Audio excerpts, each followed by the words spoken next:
The year is 1539. The place, Castelnuovo, a small but vital fortress on the Adriatic coast. Inside, 4,000 Spanish soldiers stand ready, knowing that their fate is already sealed. Outside, a monstrous force of 50,000 Ottoman warriors, led by the fearsome admiral Hayreddin Barbarossa, prepares to erase them from existence. This is not a battle. It is a massacre waiting to happen. And yet, the Spanish tercios do not flee. They do not surrender. They will fight, not for victory, but for honor. To understand how we got here, we must go back to the beginning. The 16th century was dominated by the struggle between the mighty Ottoman Empire and the House of Habsburg. In 1526, the Ottomans crushed Hungary at the Battle of Mohács, expanding their influence deep into Europe. In 1529, they reached the gates of Vienna, only to be stopped by the city's desperate defenders. The Spanish, under Emperor Charles V, sought to push back. In 1535, they struck a powerful blow, capturing Tunisia from the legendary Ottoman Admiral Barbarossa. Furious, the Sultan ordered Barbarossa to counterattack. The result? The Battle of Preveza in 1538, a humiliating disaster for the Christian fleet, leaving the Ottomans dominant at sea. But even in defeat, the Spanish pressed on. That same year, they seized Castelnuovo, a strategic fortress in what is now Montenegro.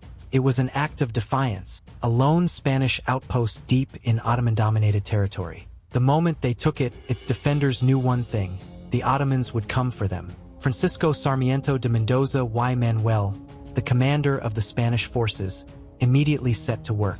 He repaired the walls, stockpiled supplies, and trained his men for the inevitable siege.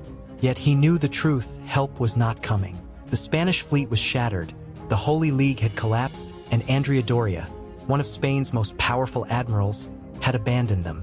When Sarmiento begged for reinforcements, Doria's response was chilling: surrender now. Sarmiento's reply? Let them come. And so they did. On June 12, 1539, the first wave of Ottoman soldiers landed.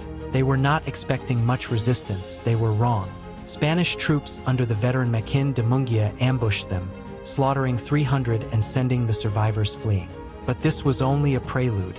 On July 18th, Barbarossa himself arrived with an army of 20,000. Days later, another 30,000 joined him, bringing their total to an overwhelming 50,000. The siege had begun.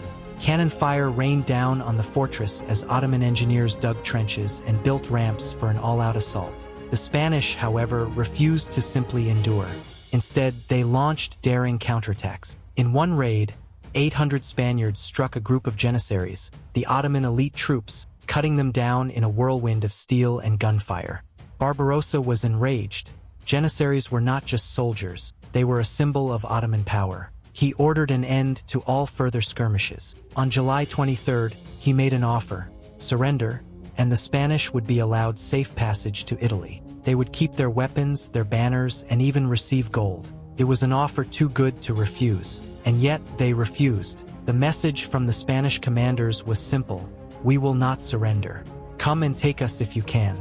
The Great Assault came on July 24th. Thousands of Ottomans charged, only to be met with a storm of bullets, cannon fire, and sheer Spanish fury. When the dust settled, the Spanish had lost only 50 men. The Ottomans, 6,000. And still, the Spanish were not done. That very night, they launched a counterattack, shattering Ottoman formations and causing panic. Even Barbarossa himself had to be evacuated to his ship as his camp fell into chaos. But sheer numbers were on the Ottoman side. The siege continued. They focused their bombardments on a key fort outside the main walls. Sarmiento knew this was the weak point. He threw everything he had into its defense. The fight was brutal. By nightfall, the Spanish were forced to withdraw. The Ottomans, however, had suffered catastrophic losses. And yet, they had a secret weapon: betrayal. 3 Spanish deserters were captured and brought before Barbarossa. Desperate to save their own lives, they revealed the truth. The Spaniards were running low on gunpowder and supplies. They were exhausted, wounded, and nearly broken. Convinced that the end was near, Barbarossa launched his final offensive on August 5th. The Spanish, against all logic, resisted again. Even as walls crumbled, even as their numbers dwindled to mere hundreds, they held. Then, on August 6th, disaster struck, not from the Ottomans but from the sky. A sudden storm drenched the battlefield, soaking the Spanish gunpowder. Their firearms were useless. Now it was steel against steel. The Ottomans attacked once more.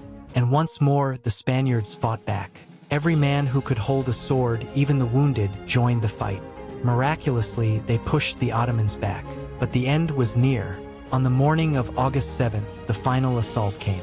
By now, the walls were gone, the defenses shattered. The last Spanish troops, barely 600 strong, withdrew in perfect formation to a small castle in the lower town, where civilians had taken shelter. As they approached the gate, they found it locked. The people inside, fearing Ottoman retribution, refused to let them in. From the walls, a rope was lowered for Francisco Sarmiento. He was given the chance to escape. His answer? God would never want me to be saved while my comrades die without me. He turned away and joined his men for the final stand. What followed was a massacre. The last Spaniards fought back to back, cutting down wave after wave of Ottomans. But they were too few. Eventually, they fell, every last one. In death, however, they achieved something incredible. The Spanish had taken 20,000 Ottomans with them. The Janissaries, once the terror of Christendom, were nearly wiped out. Barbarossa himself, despite his victory, had suffered such devastating losses that his campaign in the region was crippled. Of the 4,000 defenders, only 200 survived, taken as prisoners. Among them was Makin de Mungia. Barbarossa, impressed by his valor, offered him freedom if he agreed to fight for the Ottomans. Makin de Mungia spat at the offer. He was executed on the spot. Half of the remaining prisoners were slaughtered in revenge. The rest were sent into slavery. Only 25 ever returned home. Yet their story did not die with them. Across Europe, poets and historians immortalized their sacrifice, comparing them to the heroes of ancient Greece and Rome. They had faced impossible odds, and in their defiance, they had become legends. Castelnuovo remained under Ottoman control for 150 years before being retaken. The war between the Ottomans and the Habsburgs raged for another 2 centuries, until the Treaty of Sestova finally ended it in 1791. But the stand of Castelnuovo remains one of the greatest last stands in history. Doomed but unbroken, these 4,000 Spaniards defied an empire and left behind a story that will never be forgotten.